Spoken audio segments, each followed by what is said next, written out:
Euroregione News. Serate a destra del tagliamento. L'Associazione Culturale Liberamente Destra del Medio Friuli e la storia della destra. L'ultima serata con l'onorevole Manlio Contento pensando alle prossime elezioni. Io credo che le elezioni rischino di essere col sistema proporzionale e questo mi spaventerebbe moltissimo perché significherebbe un salto nel buio.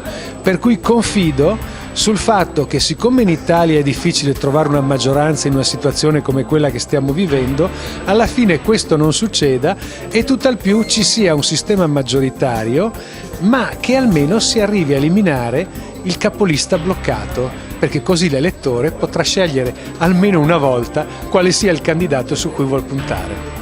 Ma a livello regionale i giochi ancora non sono fatti, so che si fanno dei nomi, uno di questi è l'amico Riccardo Riccardi, credo che abbia dimostrato come assessore di avere la preparazione e le qualità, gli auguro un in bocca al lupo e naturalmente sarò anche al suo fianco qualora fosse il candidato, come mi auguro, di tutto il centrodestra. Dal Medio Friuli per Euroregione News, Marco Mascioli. I nostri servizi sono disponibili su internet all'indirizzo www.euroregionenews.eu.